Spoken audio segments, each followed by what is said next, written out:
Your 9 to 5 is a trap. This is the escape plan. It's a familiar feeling for so many of us, that Sunday night dread that slowly creeps in, signaling the end of your freedom and the start of another week on the clock. The endless, pointless meetings, and that quiet, sinking feeling that you're spending the best hours of your day, the best years of your life building someone else's dream. That's the 9 to 5 trap. For years, I was caught right in it. I had the good job, the stable paycheck, the whole career path mapped out. But I felt completely stuck, trading my time for a salary that never seemed like enough to actually live. The stability I thought I had was an illusion, totally dependent on one company, one boss, one single, fragile income stream. So I built an escape plan. It wasn't some overnight miracle. It was a simple, 5-step blueprint that let me build multiple income streams, fire my boss, and finally take back control of my life and my money. I'm going to walk you through that exact blueprint, step by step. 1. The why, the illusion of security. Let's be real. The idea that a 9 to 5 job is safe is one of the biggest lies we've been told. In today's economy, relying on a single paycheck is one of the riskiest things you can do. We're living through a wild time of economic uncertainty, with surprise layoffs and entire industries being upended by tech like AI. That security can disappear with a single email, a corporate restructuring, or a boss deciding your role is no longer needed. The data shows why people are so desperate for an exit. Side hustles are no longer just for extra cash. For many, they are a lifeline. In fact, many American side hustlers say their life would be unaffordable without their extra gig. For a significant number of people, that extra income is essential for covering basic living expenses. This isn't about being ungrateful. It's about being realistic. The world has changed. The old deal, work hard for one company for 40 years and retire with a fat pension, is mostly a relic of the past. Real security doesn't come from being dependent on a boss anymore. It comes from independence. It comes from building your own streams of income, creating a financial foundation so solid that no single event can wreck it. That's not just a nice thought, it's a modern necessity for financial freedom. So if you've ever felt that pit in your stomach, that feeling of being trapped, you're not alone. But more importantly, there is a way out, and it starts with a plan. 2. The how. The 5-step escape plan. This isn't about daydreaming. This is about taking strategic action. This is the 5-step framework to become a passionpreneur, a modern term for individuals who build a business based on what they're passionate about. It's the plan I used to build my own lifeboat and sail away from the sinking ship of a single income life. 1. The mindset shift and your financial runway. First things first, before you build anything, you have to change your thinking. You have to switch from an employee mindset to an owner mindset. An employee shows up for a paycheck. A passionpreneur creates value to generate revenue. This is the most critical, non-negotiable first step.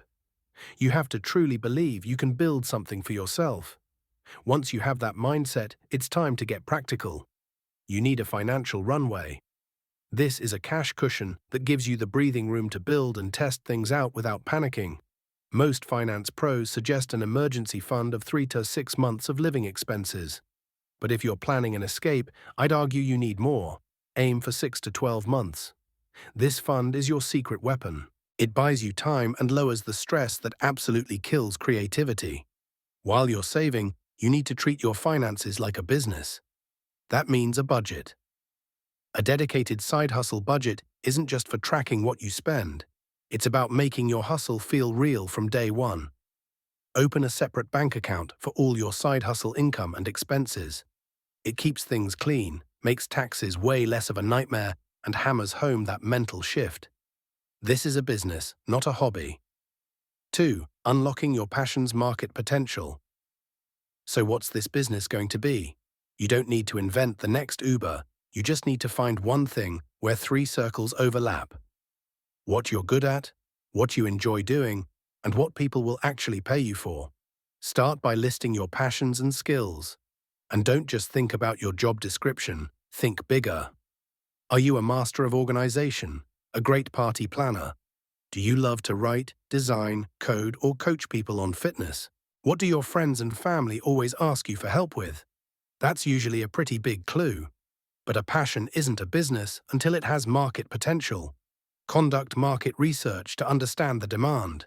Go to platforms like Upwork, Fiverr, or even LinkedIn and search for freelancers with skills like yours. Analyze the competitive landscape to see who is already offering similar products or services. Are people hiring for this? What are they charging? This isn't about copying them. It's about validating that a market exists for what you can offer. The goal here is to find a high-value niche skill. Specialized knowledge gets you higher rates. For example, instead of just being a writer, could you be a writer for tech startups? Instead of a graphic designer, could you be a logo designer for local coffee shops? Niching down makes you an expert, not a generalist, and experts always get paid more. 3. The lab phase. Monetize, test, and validate. This is where so many people mess up. They get a big idea and want to quit their job immediately. That's a recipe for disaster. The smartest entrepreneurs don't take a blind leap, they build a bridge. In fact, research tracking thousands of entrepreneurs found that those who started their business while still employed had 33% lower odds of failure. Your 9-to-5 is your first investor.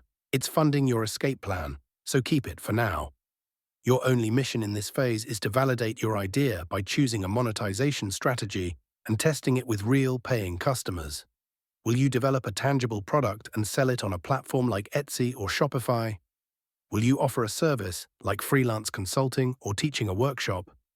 Or will you leverage the digital world and create an online course or digital downloads? Start small. If you're a writer, take one small freelance gig. If you're selling a product, make a small batch and sell it online or at a local market. The goal isn't to make $1 million. The goal is to get one single person who isn't your mum to pay you. That first dollar is everything because it proves your concept works and gives you real-world feedback to make adjustments. 4. From hustle to business, the scaling engine. Once you've proven your idea and have a steady trickle of income, it's time to build the engine that turns that trickle into a river. This is where you prioritize sustainable growth. First, reinvest a portion of your profits back into the business. This could mean better equipment, software to automate repetitive tasks, or a small marketing budget. Smart owners use their earnings to fuel growth. Second, build your brand and reach your audience. You can't scale if no one knows you exist. Create a simple website or blog to showcase your work. Engage on the social media platforms that are most relevant to your niche to build a community. Network and collaborate with others in your field. This is how you build a pipeline of potential clients, so your income isn't always tied to one-off projects. Third, build systems. Document your processes and create templates. The goal is a repeatable system that delivers consistent quality. This is what separates a freelancer who is just trading time for money from a business owner who is building a scalable asset. 5. The Great Leap. Knowing when to jump. So when do you finally quit the 9-to-5? This decision can't be based on emotion. It has to be based on data. The clearest signal is what I call the paycheck replacement plan. You are financially ready to quit when your side hustle has consistently generated enough profit to cover your essential living expenses for at least 3 to 6 consecutive months. Some even suggest waiting until your side hustle income consistently hits at least 75% of your old salary. This proves two things: that your business has consistent demand and that you can actually live on the money it brings in. You'll also know it's time when your day job is actively getting in the way and you're having to turn down paying work for your side hustle. At that point, your 9-to-5 is no longer your investor. It's an anchor holding you back. You've built your financial runway. You've validated your business. You've created a system for growth, and your income is steady. You haven't just quit your job, you've graduated from it. This 5-step plan is the blueprint. It works. But it only works if you actually start. So I have a question for you. What's the one passion or skill you could turn into your first passionpreneur project? Don't overthink it. Just drop your first thought in the comments below. Let's start this conversation and keep each other accountable. Escaping the 9-to-5 trap isn't some fantasy. It's a choice. It's the choice to stop being a passenger in your own life and get in the driver's seat. It's about trading the illusion of security for the reality of control. Yes, building your own business is hard work. There will be setbacks and moments of doubt. But the freedom, the fulfillment, and the deep security that comes from knowing you built something yourself, that you are in control of your own destiny, that is worth every single ounce of effort. You have the ability. Now you have the plan. The only question left is, when are you going to start?